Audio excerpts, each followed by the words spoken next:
N ultimate shaking grief fixes the boy. तो ये बच्चों सेकेंड स्टेंजा है द बॉल पोएम का। The ball poem it is written by John Berryman. John Berryman, ठीक है। आपको पोइट और पोएम से नेम याद होना चाहिए, क्योंकि ये भी पूछा जाता कई बार कि what is the name of the poet, who is the poet and write the name of the poem, ठीक है।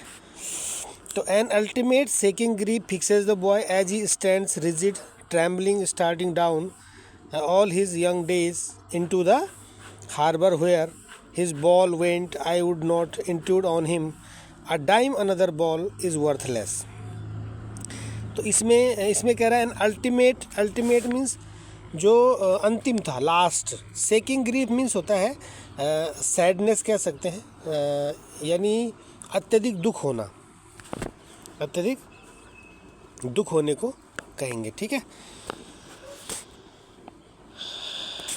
तो इसमें यही कह रहा है क्या, जब बच्चे की बॉल खो जाती है तो बच्चा बहुत दुखी है, ठीक है। एंड अल्टीमेट सेकिंग ग्रीफ, और अंतिम उसको अत्यधिक दुख है। वो फिक्सेस द बॉय, वो बॉय को क्या करता है, फिक्सेस माने यहाँ पे होगा परेशान करना। फिक्सेस का वर्ब में क्या होता है, फिक्स मीन्स होता है परेशान करना, ठीक है। And ultimate shaking grief fixes the boy, यानी जो अत्यधिक दुख के कारण वो बच्चा बहुत परेशान है। एज ही स्टैंड्स रिजिड, और तब भी वो रिजिड है। रिजिड मीन्स वो दृढ़ है। दृढ़ है मतलब वो अपने बात पर अड़ा हुआ है। क्या, कौन सी बात पर, trembling starting down. Trembling means होता है वो काँप रहा है। Steering down, steering down means होता है वो स्टीयरिंग मन होता है लुकिंग कीनली, घूरना, घूर रहा है, टकटकी लगा के देख रहा है। All his young days into the harbour where his ball went. All his young days, अपने वो पुराने दिनों को, यंग डेज को देख रहा है, जवानी के दिनों को देख रहा है, यूथ डेज को देख रहा है। इन टू द हार्बर, और हार्बर में, हार्बर मीन्स होता है बंदरगाह, जहाँ पे वो खेला करता था। वेयर हिज बॉल वेंट, जहाँ पे उसकी बॉल चली गई थी, है ना। आई would not intrude on him. Intrude means क्या होगा, इंट्रूड मीन्स होता है घुसपैठिया होना, जैसे माने अधिकार से प्रवेश करना किसी जगह पर। तो वो बोल रहा है I would not intrude on him. A dime, dime means होता है डाइम, जो 10 सेंट होते थे उस समय, 10 सेंट जैसे 10 रुपये, उसको कह सकते हैं डाइम।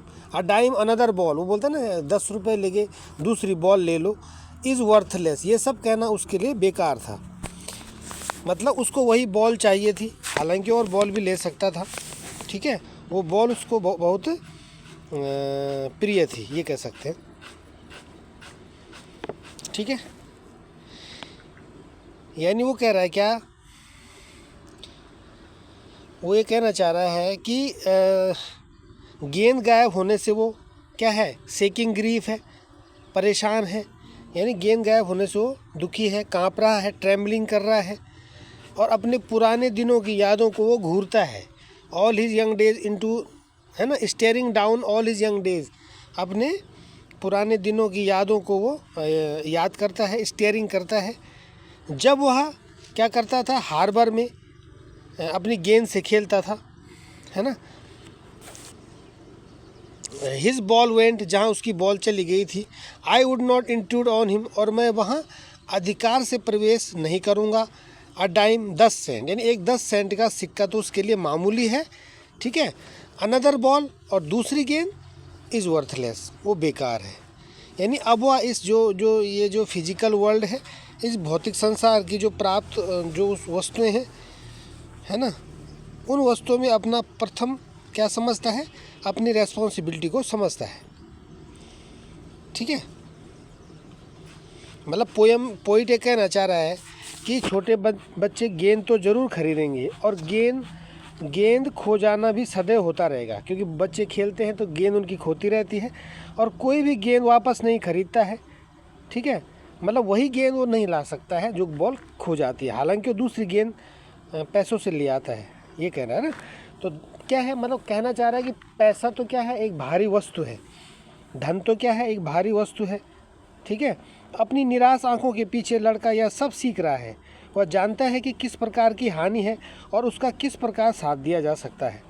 यह जानकर कि एक दिन प्रत्येक मनुष्य समझ जाएगा कि बहुत से तो आने वाले दिनों में ही समझ जाएंगे कि इसे किस प्रकार से सहयोग दिया जाए। यानी वो चीज़ें फिर से नहीं आएंगी जो हमने खो दी हैं। इसीलिए वो अपने पुराने दिनों को, अपने जो है यंग डेज़ को याद करता है, जहाँ वो खेला करता था और जहाँ उसकी बॉल खो जाया करती थी। ठीक है बच्चों, तो इसमें हम क्वेश्चन देखेंगे क्या पूछ रहा है। How did the boy feel, लड़का कैसा फील करता है, लड़का कैसा अनुभव करता है। तो लड़का कैसा फील करता है, तो लड़का जो है आप लिखेंगे द बॉय, क्वेश्चन से लिखेंगे T will be capital, the boy. आप फील का हो जाएगा फेल्ट, क्योंकि यहाँ पे डिड लगा हुआ है, आप जानते हैं। द बॉय फेल्ट क्या, the boy felt ultimate shaking grief, ultimate shaking grief है ना, फिक्सेस द बॉय। अब बॉय यहाँ लिखने की जरूरत नहीं है, हमने पहले लिख दिया है। ठीक है, ये आप ये लिख सकते हैं द बॉय फेल्ट ट्रबल्ड, ये द बॉय फेल्ट क्या ट्रैम्बलिंग, ये पैसे पहले लिख दो सेकिंग ग्रीफ। ठीक है, the boy felt shaking grief comma trembling, ठीक है, and staring down all his young days. बस इतना लिख सकते हैं, तब भी आपका सही हो जाएगा। ठीक है, इतने से काम चल जाएगा।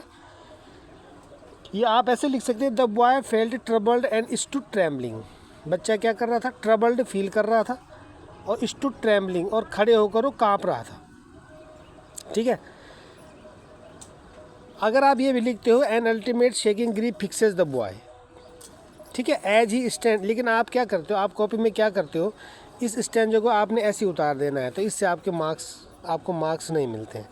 आपने ऐसे नहीं लिखना, आपने क्या करना है, अगर यहाँ से लिखते हो as ultimate shaking grief fixes the boy, यहाँ पे ए स्मॉल हो जाएगा फिर।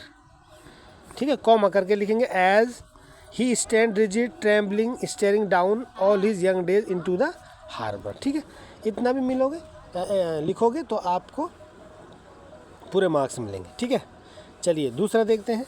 हु इज़ आई अबव, ऊपर आई कौन है, तो आई किसके लिए है, आई stands for the poet, I stands for the poet.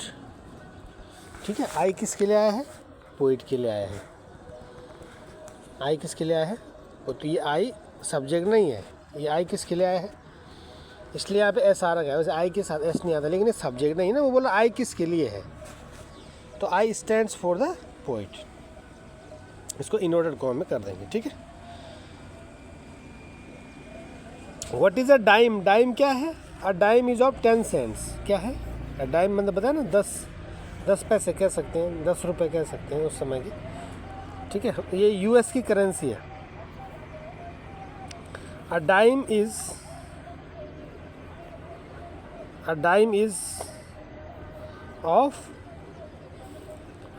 Of 10 cents,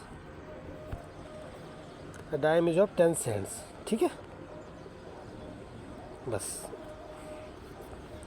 अगला क्या, trace a word that means harsh. एक ऐसा शब्द ढूंढिए जिसका मीनिंग हार्स हो। हार्स मीन्स क्या होता है, हार्स। ठीक है, हार्स मीन्स होगा रिजिड। क्या होगा, रिजिड।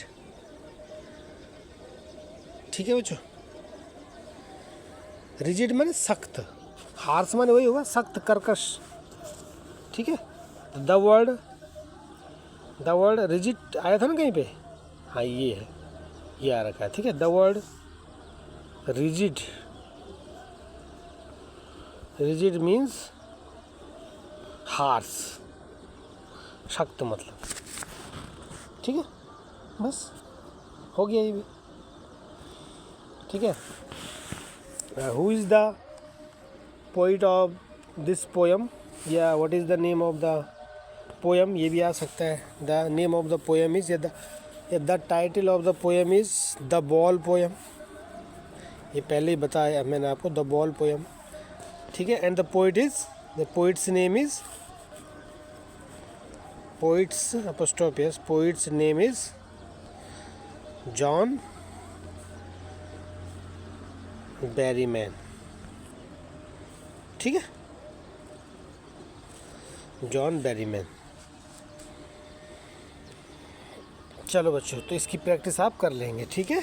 चलिए, वीडियो अच्छी लगे लाइक शेयर कर दीजिए। Thank you, bye bye.